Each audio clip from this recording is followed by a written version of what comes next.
This is post-exit planning, the spit defined. So here's an excerpt from my book.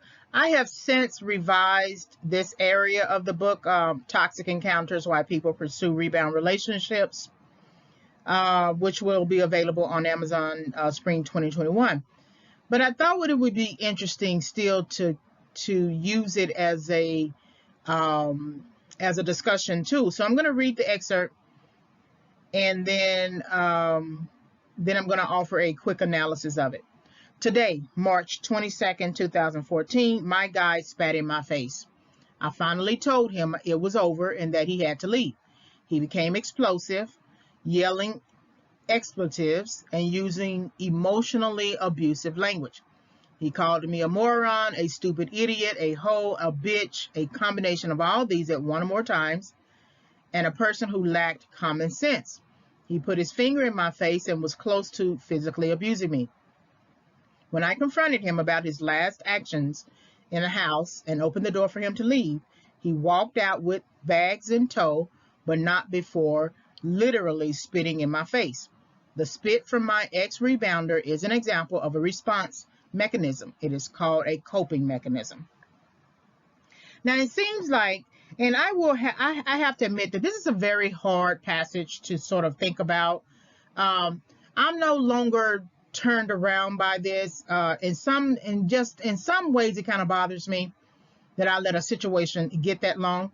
And I have to be honest that in April of the same year, I took him back because I was still turned around emotionally in that relationship. But I eventually kicked him out for good, February 20th, 2016.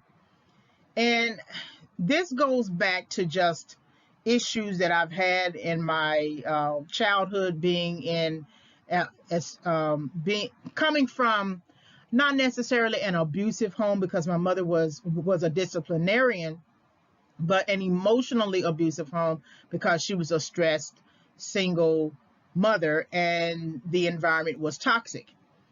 And I just had issues from the time I was a child, and then later I had issues as an adult. I did have an abusive situation that I never healed from when I was in my 20s.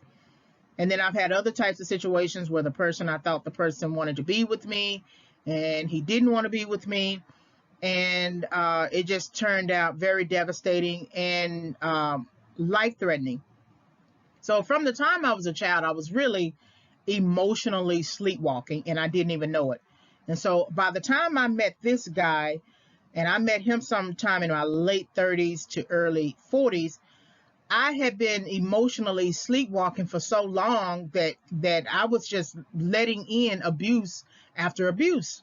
So by the time I got to this guy, it's almost like he was an amalgam of all the different encounters, relationships, friendships, family issues.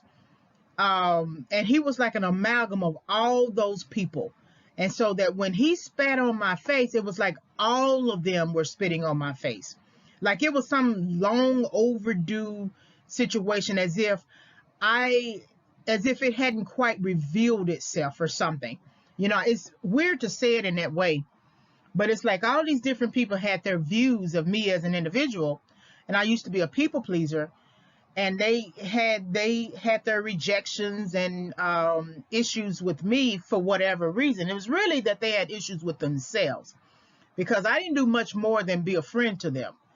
And I'm not innocent with any situation. But by the time I got to this guy and my age, it was like all those people were in just one person, and they all revealed themselves in that one person with that spit to my face. Like they have been holding back something for a long time, and now they were ready in their mindset or in their age to show me what they really wanted to say to me. And so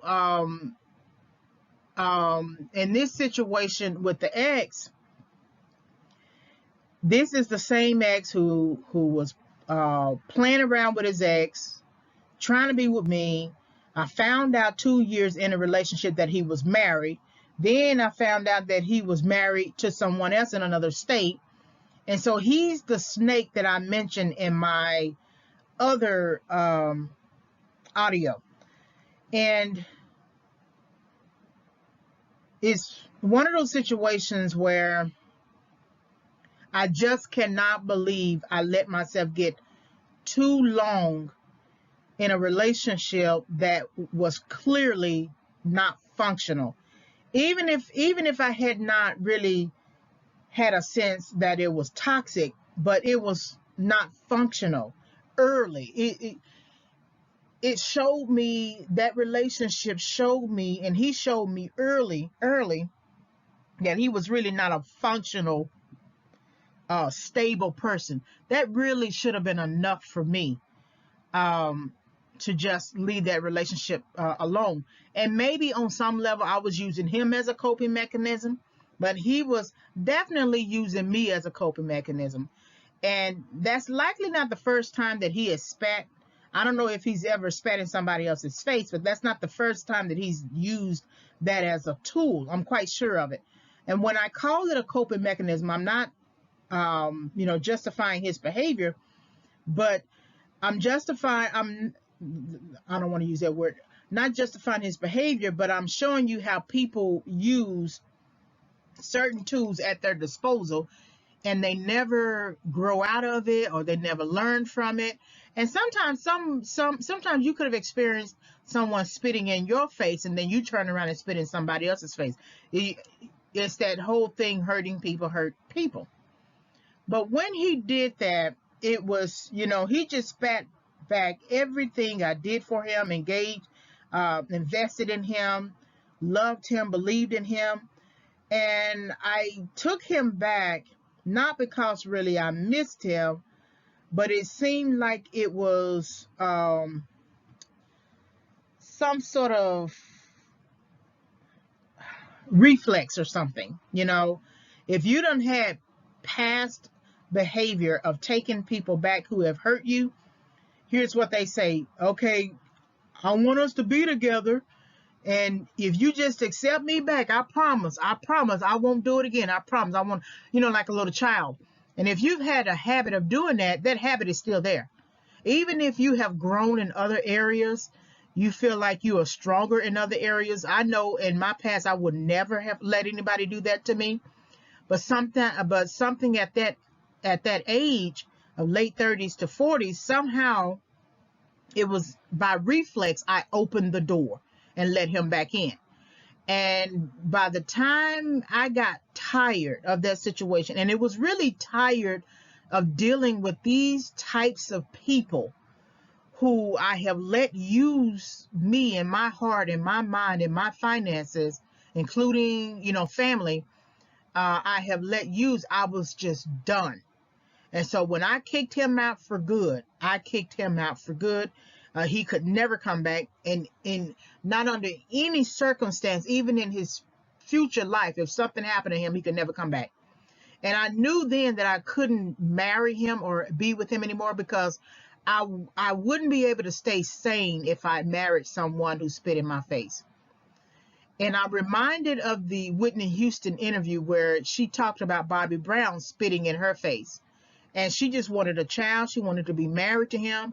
And even before they got married, he got another woman pregnant, and she still married him. And I don't know what her past is, but usually it has something to do with some previous abuse. And you are the one who is expected to take the person back. And in taking them back, you take all of the responsibility that they need to hold for themselves. What would have happened had Whitney Houston not married Bobby Brown? What it might have forced him to grow up. He didn't grow up until much, much later. She didn't grow up until much, much later. And then they ended up, going their separate ways. And there was some growing up that I needed to do emotionally, not because I was an emotional powder, but because I was just emotionally sleepwalking, and I just couldn't understand why I kept taking back people who did me wrong. And from there, it was, once I understood that, that's when I went into solitude. In 2016, roughly, I went into solitude because I just really needed to understand what was going on. The book writing began in 2014 when I was trying to figure out what am I, and that's when the word rebound came to mind, and I started to research it, and then research it in the psychology literature, and really began to understand it, and then write from that vantage point. But the 2016 to now 2021, it was my, or is my, effort to I just can't continue running into brick walls. I can't continue engaging snakes. I can't continue down this path. I'm getting too old for this type of thing. And it's just time to learn. And so I was done emotionally sleepwalking. And so that spit to my face did a number of mental things to me. And I'm not sure that I am fully recovered from it, but I'm definitely on my way. I am definitely on my way. That's why I think it is very helpful to journal, write from a place of pain. That's how all of the books have come about. That's how all of the audio discussions have come about. It was my ability to speak from that place of pain, because you don't want spitting on someone or cursing somebody out or hitting somebody, because you don't ever have to spit on somebody. You can be a type of person that as soon as you are triggered, you have to curse somebody out. Or you could be the type of person who has to lay hands on somebody and fight somebody and be physically violent. That's a coping mechanism for you, and it's coping for some kind of pain. So now he is left to his own devices. He's married now, but I still don't believe that he has addressed all of the pain that he has had in his own life. And there's a lot of pain that I can't share because it is, for privacy concerns. But if that is still undressed, it's going to show up somewhere. It always does. So think about your coping mechanisms and the things that you need to begin addressing, especially if you're calling them, if you're calling cursing somebody out a good thing, that's a sign that that's a coping mechanism that you need to address. If you are using sex to soothe your pain, that's a good sign of a coping mechanism that you need to address, because you can't do that forever. And the way I look at things from the standpoint of, I don't want to be 80 years old still addressing stupid stuff like this. By the time you get to your 40s, when you feel your mortality, you try to redeem the time. You care so much more about time that you are so possessive of time that you don't even hang out with people anymore. You get off to yourself and you try to accomplish some things on your own and maybe engage another person outside of the home. But you care so much about time, you care so much about life, that you are just not willing anymore to put up with certain kinds of stuff from people. Today, I'm just not going to do it. I let my yes be yes, and I let my no be no. And now that I understand what the game is, that people try to use you until they can get whatever it is they want to get from you, until the person that they really want to be with becomes available. Once I realize that you are not a person who can keep a job, we're done. Because you are an adult. You're not a 20-year-old trying to find himself. You are an adult, and you have never kept a job longer than 2 years. We can't be together. If you cheat once, just once, that's enough.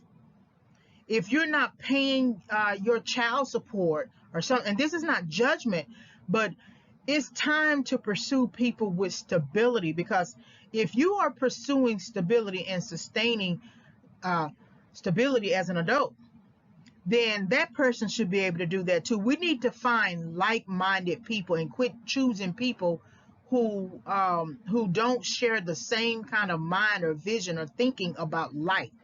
You and I are 100% responsible for ourselves as adults. There are exceptions to the rule that you can have a downtime, you can lose your job, as in the case of many people because of this pandemic. But outside of a pandemic situation, if you got a person who jumped from thing to thing, been divorced 4 or 5 times, can't keep a place to himself or something like that, that's not the person to marry. They are unstable. And they will be using you as basically a coping mechanism. Hopefully you were able to gain some insight from this quick video. Like the video, subscribe to the channel, visit my website for more content. You can send me an email and I will reply. The book Toxic Encounters will be available on Amazon spring 2021. It is a title change from Bait, Hook, and Switch, Confessions of a Rebound Girl. Thank you for visiting the channel.